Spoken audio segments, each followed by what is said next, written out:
धन. बुवाने फळं दिली होती खायला. आजारी आहेस कपिले, फळं खा. फळं काय खायची? रोज स्थानावर आम्ही फळं खातच असतो. आम्ही छान युक्ती लढवली आणि ती फळं व्यंकटला विकली, ती ही दुप्पट दामाने. आणि फळांच्या बदल्यात हे धन मिळवलं. फळं काय करायची? धन महत्वाचं. वा कपिले, वा वा वा. अगं लोभापायी कपिलेने ही फळं व्यंकटेशला विकली. व्यंकटनी हीच फळं पुन्हा गोपाळाला विकली आणि फिरून ती फळं पुन्हा ह्या स्थानावर आली. जर कपिलेने खरंच ही फळं खाल्ली असती तर तिला याच्या हातात नाणं सापडलं असतं, धनलाभ झाला असता. पण ते म्हणतात ना, दैव देत आणि कर्म नेत, ते हेच.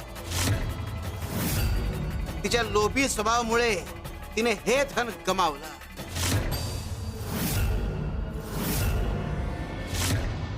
कुणाच्याही भाग्यात बळजबरी काही जोडता येत नाही. काही जण तर स्वतःच्या कर्माने त्यावर बोळा फिरवतात. म्हणून भाग्य कायम जपून हाताळावा.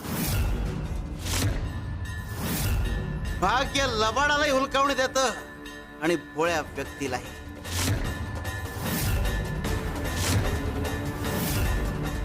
शिवशंकर शंभो. श्री स्वामी समर्थ. श्री स्वामी समर्थ. श्री स्वामी समर्थ. श्री स्वामी समर्थ. श्री स्वामी समर्थ. श्री स्वामी समर्थ. श्री स्वामी समर्थ. श्री स्वामी समर्थ. श्री स्वामी समर्थ.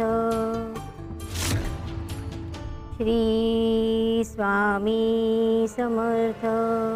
आई तू हे काय करतेस? अरे अपशकुनाचा प्रभाव निघून जावा म्हणून मी हा उपाय करते. देवी जोवर मला संकेत देत नाही ना, तोवर याच अवस्थेत मी जप करत राहणार. सासूबाई, अहो माझ्यासाठी तुम्ही स्वतःला एवढा त्रास करून घेऊ नका. देवी आई आणि स्वामींवर विश्वास ठेवा. माझं सोडा, तुम्ही वैद्यबुवांकडे गेला होतात ना, काय म्हणाले वैद्यबुवा? आई, गोपाळ बुवांनी केलेलं निदान योग्य आहे. वैद्यांनी तेच निदान केलंय. काय? हो आई, आजार गंभीर आहे आणि तो बळावलाय. तातडीनं उपचार करणं गरजेचं आहे. काही दुर्मिळ वनौषधी मागवायचे आहेत आयुर्वेदिक प्रयोगशाळेतून, पण त्या खूप महाग आहेत. त्यांचा गुण यायला थोडा वेळ लागेल असं वैद्यांनी सांगितलंय.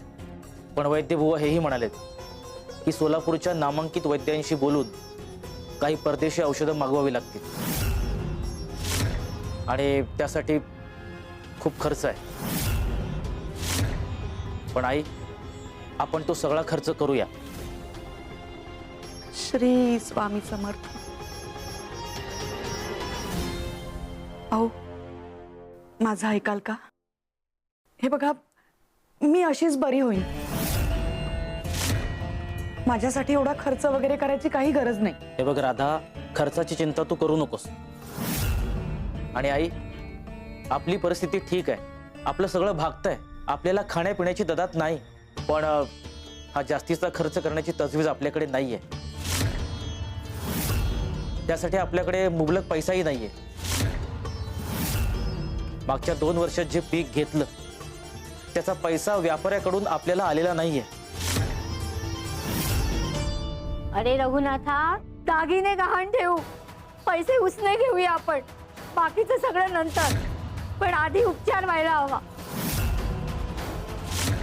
सासूबाई तुम्ही पण नाही आई, राधाने देवी आईला नवस केलाय की पौलमीला चांगलं स्थळ मिळू दे म्हणून.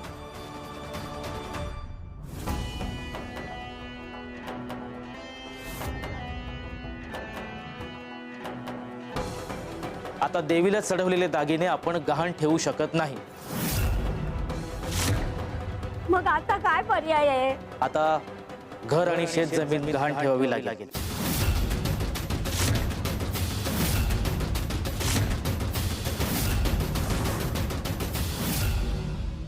भाग्यात चढ उतार आले की माणूस भांबावतो आणि भांबावलेल्या मनस्थितीत असे काही निर्णय घेतो ज्याने आयुष्याला एक वेगळं वळण मिळतं.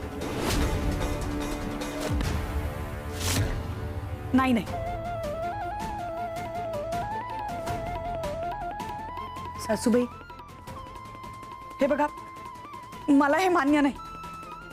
हे बघा माझ्या उपचारासाठी घर शेती गहाण ठेवणं ही कल्पनाच मला मान्य नाही. राधा,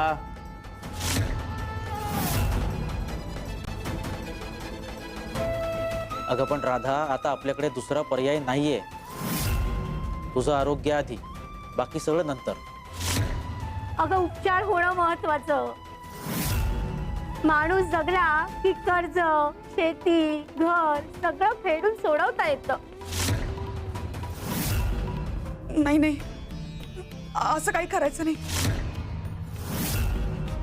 हे बघा माझी शपथ आहे तुम्हाला. राधा, तू शपथ मागे घे आधी. नाही, मी शपथ मागे घेणार नाही. माझी शपथ आहे तुला. हे बघ राधा, थोडा विचार कर. तातडीनं उपचार करणं गरजेचं आहे. त्यासाठी आपल्याकडे दुसरा पर्याय नाहीये. हे बघ, आपल्याला पौलमीच्या लग्नाची तयारी करायची आहे ना, त्यासाठी तू धडधाकट असणं गरजेचं आहे. तू शपथ मागे घे बघू आधी.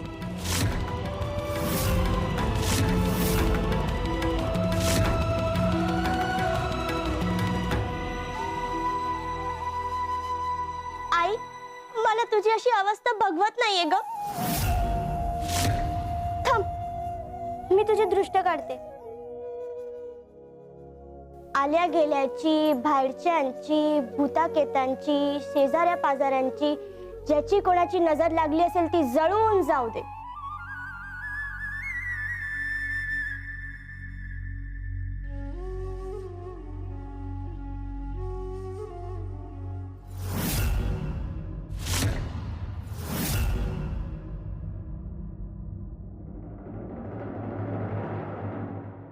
अगं बाळा, माझी दृष्ट कशाला काढलीस?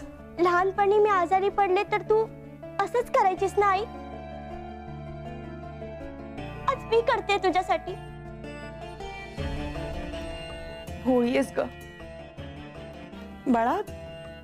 लहान मुलांचा आजारपण असतं ना ते वेगळं, आणि मोठ्या माणसांना गंभीर आजार होतो ना तो वेगळा. पण दृष्ट काढणं महत्वाचं आहे आई. तुमच्या सगळ्यांचं हे प्रेमच मला बरं व्हायला ताकद देणार आहे. आणि स्वामी आहेतच. स्वामींची कृपा असताना बरा होणार नाही असा कोणता आजार आहे या जगात? रघुनाथ, कर्ज कुणाकडनं घेणार आहेस? आहे एक व्यक्ती.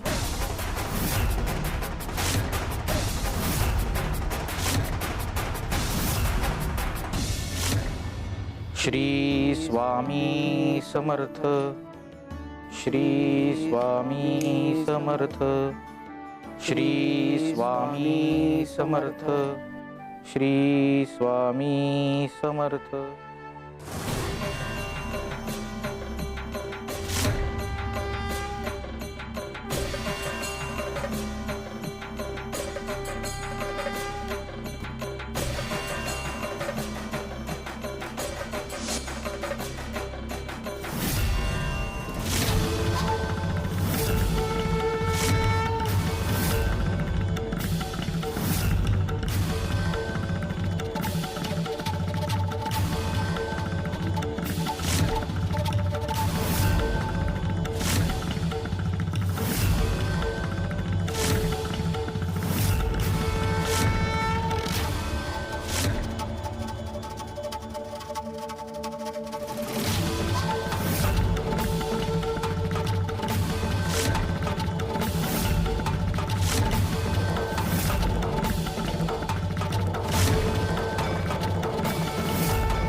आपण हे काय करताय? हा कोणता खेळ घडवून आणताय? नारळ फुटण्यापासून वाचवतोय. नारळ स्वतःला दगडावर आपटून फोडून फिरा निघालाय. गोपाळ बुवा, कधी कधी स्वामींच्या बोलण्याचा संदर्भ आपल्याला त्यावेळेला समजत नाही, पण आज ना उद्या आपल्याला संदर्भ कळेल. आपण वाट पाहूया.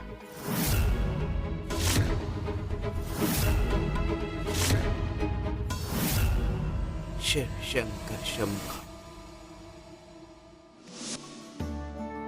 श्री स्वामी समर्थ. श्री स्वामी समर्थ. श्री स्वामी समर्थ. श्री स्वामी समर्थ. श्री स्वामी समर्थ.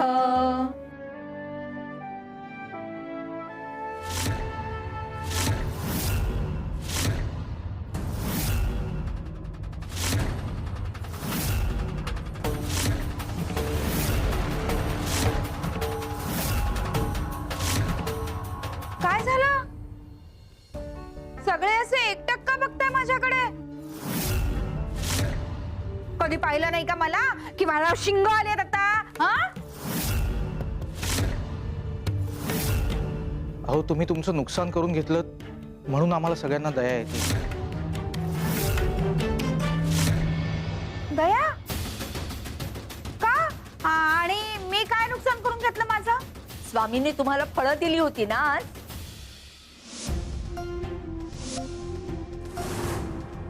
जाई फळं खोलीत जाऊन खा. आराम कर, बरं वाटेल. अहो, त्याच फळांमध्ये स्वामींनी सोन्याची नाणी ठेवली होती. आमच्या आग्रहाखातर तुम्हाला धनप्राप्ती व्हावी ना, म्हणून स्वामींनी तसं केलं होतं.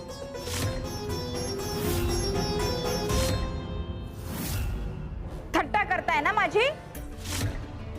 फळांमध्ये नाणी होती म्हणे. थट्टा करायला मीच भेटले का तुम्हाला? हा? अहो, थट्ट नाहीये ही तीच फळं आहेत. नाही नाही गोपाळ बुवा, अहो ही ती फळं नाही. अहो कपिलाताई, असं काय करताय?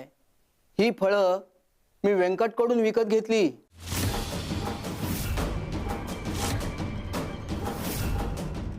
ही फळं याच्यामध्ये नाणी होती.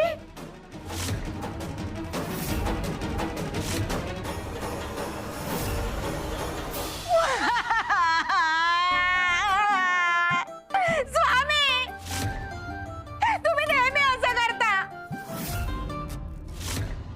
नाणी सरळ माझ्या हातात द्यायची होतीत ना. अशी फळांमध्ये टाकून का दिली? अशी नेहमी परीक्षा का घेता तुम्ही माझी?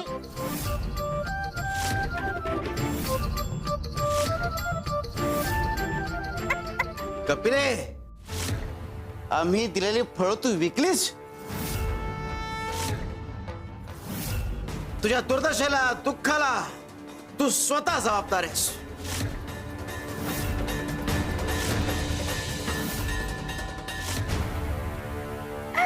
स्वामी, मी पुन्हा चुकले. माझे नशीबच मला फुटकय. मी कुठून दुर्बुद्धी सुचली आणि ती फळं विकली मी. बुद्धीला स्वार्थाने ग्रासलंय म्हणून असं होत आहे. पुन्हा पुन्हा सांगतोय, बुद्धीला आणि मनाला नामस्मरणाशी गोडी लाव, त्याशिवाय तुझा उद्धार नाही. स्वामी, मला यातून बाहेर काढावं.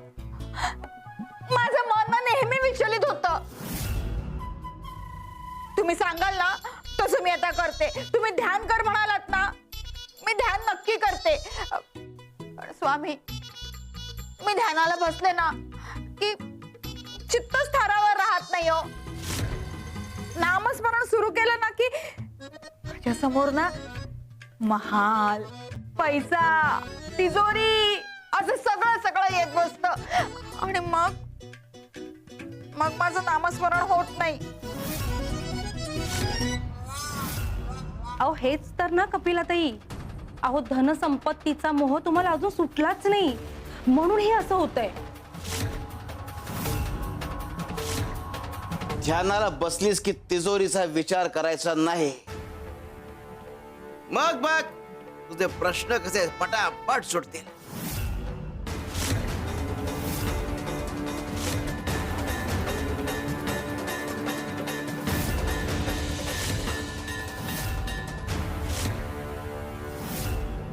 स्वामींनी असं का सांगितलं असेल की तिजोरीचा विचार काढून टाक मनातून? कपिला माई, स्वामींनी जो उपाय सांगितलाय तो अचूकच असणार. ऐका माझं. आणि हे पहा, स्वामींच्या कृपेने जे अशक्य असतं तेही शक्य होतं असा आमच्या सगळ्यांचा अनुभव आहे.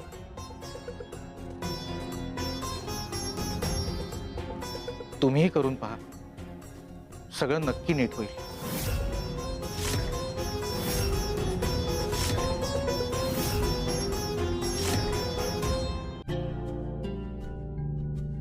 बापू, आजोबा, तुम्ही आयुष्यभर जपलेलं हे घर, ही जमीन आज मला गहाण ठेवावी लागते. माझा नाईलाज आहे. माझ्या पुढं दुसरा कोणताही मार्ग नाहीये. क्षमा करा मला.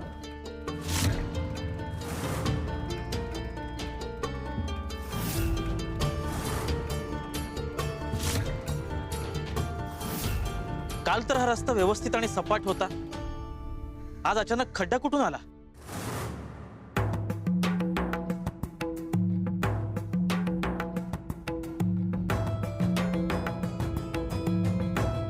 पुन्हा खड्डा?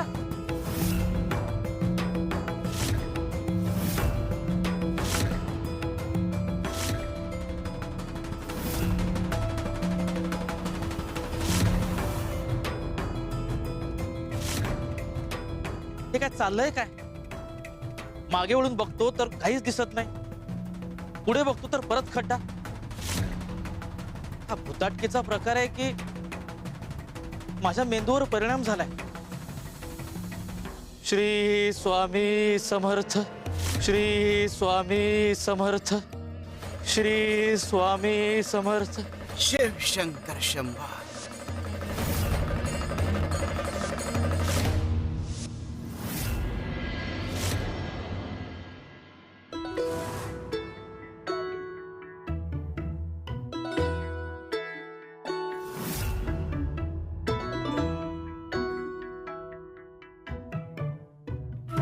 बुवा म्हणालाय, नाही नाही नाही नाही, स्वामींनी सांगितलंय कपिले ध्यान कर, नामस्मरण कर.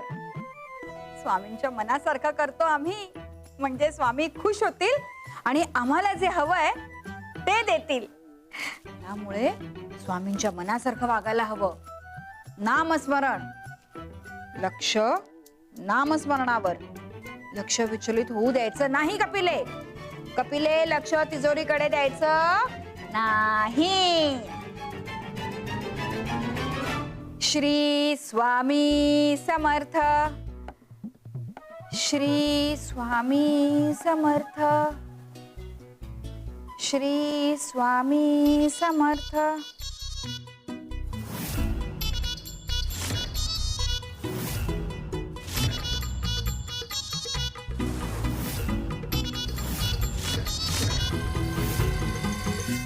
काय रे, कुठे निघालास? स्वामी, माझ्या डोळ्यांना हा रस्ता खड्ड्यांनी भरलेला दिसतोय. कधी खड्डे दिसतात, कधी दिसत नाहीत, नाहीसे होतात. स्वामी, हे काय चाललंय मला कळत नाहीये. मी भयभीत झालोय स्वामी. तुला पुन्हा एकदा सांगतोय, संकटातून बाहेर पडण्याकरता सापाची दोरी करू नकोस. तो साप आहे, दंश केल्याशिवाय राहणार नाही. कुठे निघालायस?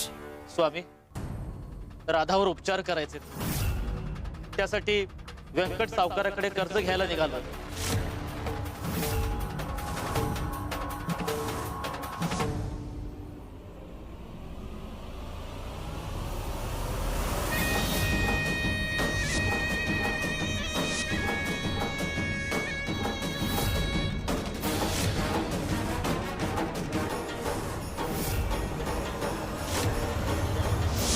काही गरज नाही कर्ज घेण्याची.